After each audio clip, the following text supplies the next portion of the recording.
It is so good to be back with you in this brand new day, this brand new month, a brand new year, and even a new decade. Is that not the coolest? Welcome to 2020, and I know you might see this episode far after it has been filmed, but today we're sitting in January of a brand new decade, and I'm celebrating. And part of that celebration involves challenges and pushing into this new year with new assignments and ways of becoming better at what we're doing. And so I am going to be giving you one episode per month this year of 2020 with challenges specifically tailored for how to be a better prepsteader. You, your family, your homestead, maybe your urban homestead, wherever you find yourself, these are going to apply to all of us, both men and women, young and old alike.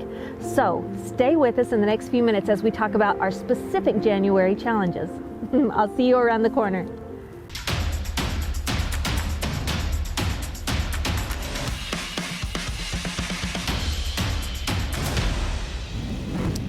In that introduction, I did not tell you this challenge was going to be easy. I only said it would be simple. So here we go. January is the month of paring back. It's of throwing away. It's of simplification. If you haven't seen our video on simplify before you stockpile, I'll make sure there's a link somewhere overhead and down below in the description that you can click on and see that if you need help with a little bit more intricate specificity on this topic. But the whole month of January, whatever is left of it for you as you watch this, I want you to take and enjoy and appreciate this rather daunting challenge, and that is this. I don't want you to buy one thing.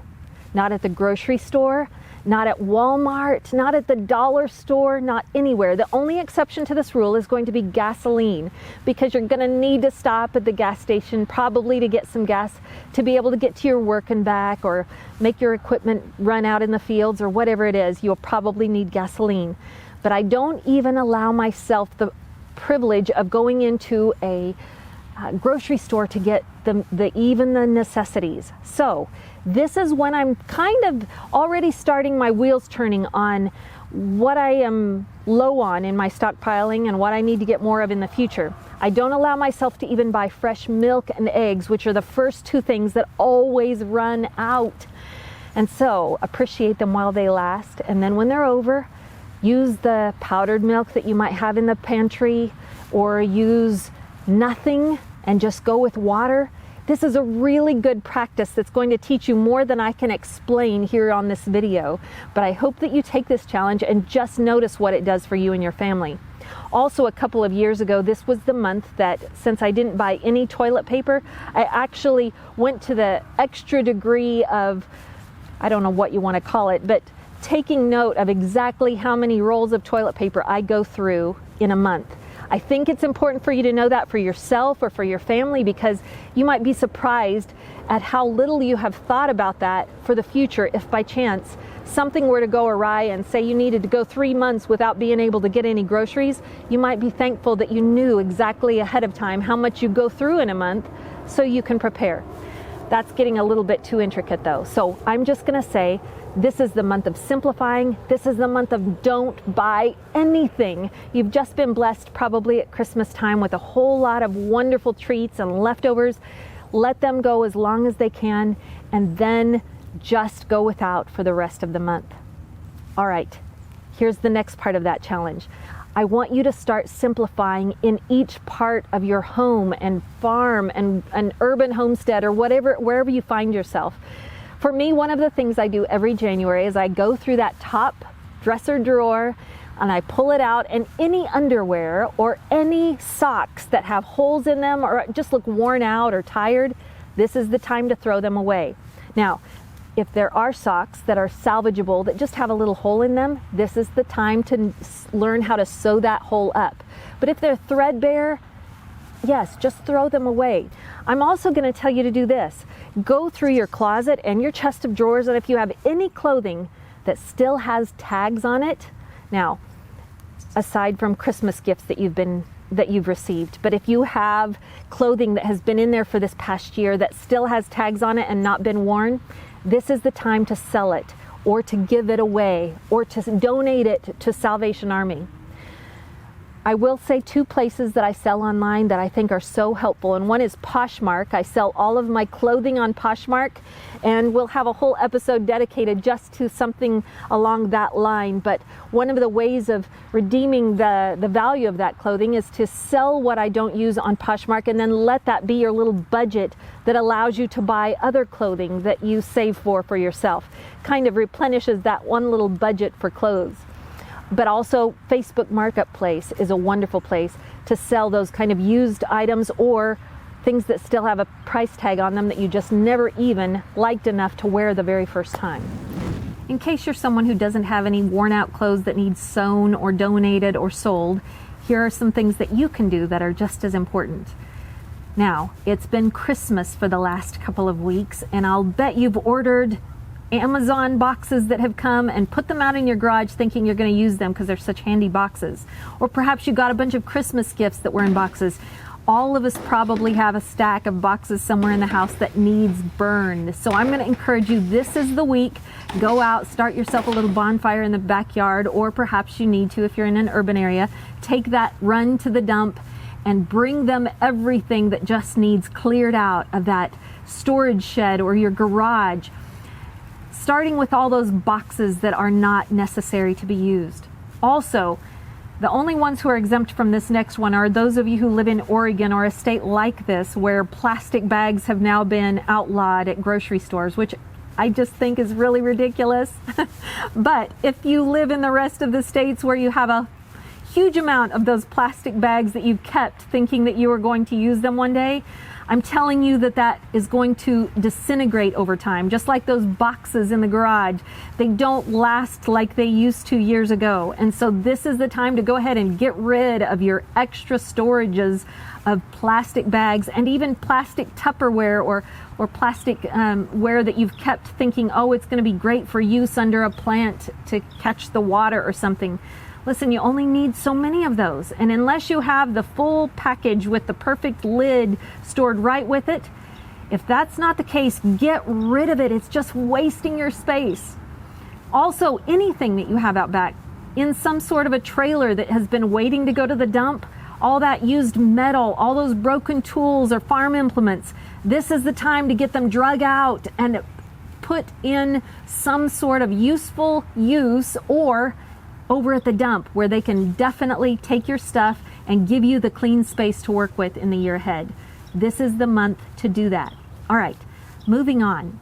This is also the month for you to get in shape physically. Now, I know it's January and all of us have made these wonderful resolutions of now we're doing the keto diet or now we're doing the paleo diet or whatever it is that we've got on our agenda. I'm one of the people that went and joined the gym again this week. And that's great. But I want to encourage you that this is also the month to detox kind of physically and spiritually and in your home. So if you need to go through some sort of a detoxing process, go ahead and Google it. There are lots of ways to do that, lots of natural methods to go ahead and detox your body physically. I'm going to encourage you, let this January be the month that you do that. And some of you are detoxing spiritually as well. And some of us go on a fast for the entire month and just spend those times in prayer that we would have in eating. And I'm going to encourage you, that is a difficult thing to do, but very, very worthwhile spiritually. It's going to grow your heart closer to God. It's going to be beneficial to your family and your home and even your country. And as we start out this new decade, I can't think of a better month to spend some time in prayer and fasting than this January of 2020. All right, a couple of more things. Just some examples. I have a pair of shoes right now that I haven't worn for at least 6 months because one of the heels is broken and I haven't taken the time to bring it to the cobbler. This week I'm doing that. It's January. It's time to do that kind of thing. I also have a large collection of CDs, some of which I've downloaded on my computer and some I haven't. But this is the month to go ahead and get rid of all of those broken plastic CD cases and the CDs that are scratched and those that need uploaded onto my computer and then given away. This is the time to do it. I hope you're getting the idea here. This is the time to give away those used tools. When you have 2 axes or 2 really good hammers, go ahead and give one to somebody else who might need one. If you have broken tools that you can fix, get them fixed. And if they're not fixable, throw them away. I'm giving you official permission. I want to share with you 2 last challenges and then we'll be done. But I am completely serious about this. After you've used up all of that fresh milk and the eggs and things, instead of reaching for what you just bought at the grocery store last week, I want you to go into the pantry and reach to the very last shelf and to the very back and pull out those expired foods.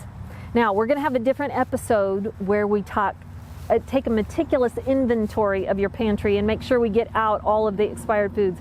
But for right now, I think you probably already know what's in there that you haven't touched in over a year, and it probably needs eaten. Well, a lot of those are comfort foods like beans and rice and things that we enjoy eating in the winter, not in the dead heat of the summer. So if you're in the northern hemisphere and experiencing winter right now, this is a great time to fish out those old expired foods that are not bad yet and dangerous to your health. Definitely throw those out. But the ones that are edible, go ahead and eat them the rest of the month. This is the great time to get rid of them. And here's your last challenge. It's a simple one, but I want you to think clearly about it and be very intentional in what you choose as your new routine that I'm going to tell you to incorporate. January is a time for coming up with new established routines and habits. It's the perfect time, and right now at the beginning of a brand new decade, all the better to start a new routine or a habit for yourself. And one that I'm taking for myself is this. I'm choosing 1 day a week to be completely offline.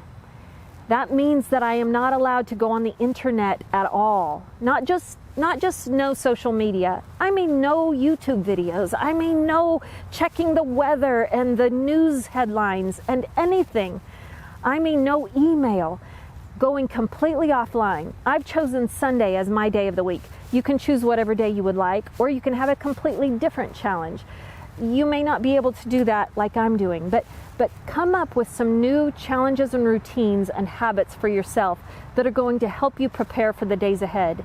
Another good one, if you haven't got this one already, is spending some time with God alone, where you talk to Him and you listen to Him every single morning.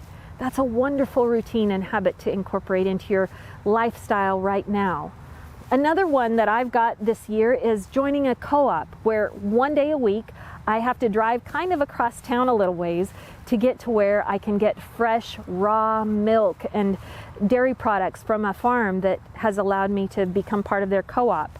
That might be a routine that you help your family with to become healthier. There are all sorts of things, so come up with what works for you and put it into place right now. All right, you know what comes next? It's your turn. Will you take the time to actually comment down below with what you would add to this list? Now, I will say this, we're going to cover completely different aspects of prepsteading, each individually in the months ahead. So don't get completely off topic, but if there's something that you think we've missed in our list today of things that should be handled specifically in this month of January, will you just comment down below and share those with the rest of us so we can jot those down on our list of things to do? Also, share this video with someone that you love who's going to be helped by it. This is such a great place for beginners who don't even know where to start. This is their starting spot. So share this with somebody that wants to get into prepping or homesteading. This might be a very helpful episode for them. All right, I'll see you next week. And between now and then, I hope you will go out and find someone who needs encouragement and either give them a hug or a prayer or a handshake or some kind of word of blessing that's going to help them in the days to come. I'll see you next time. Bye for now.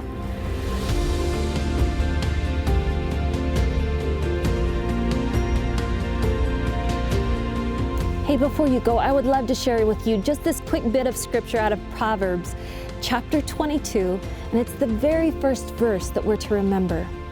It says this: a good name is to be chosen rather than great riches, and favor is better than silver or gold. Now go spread the word.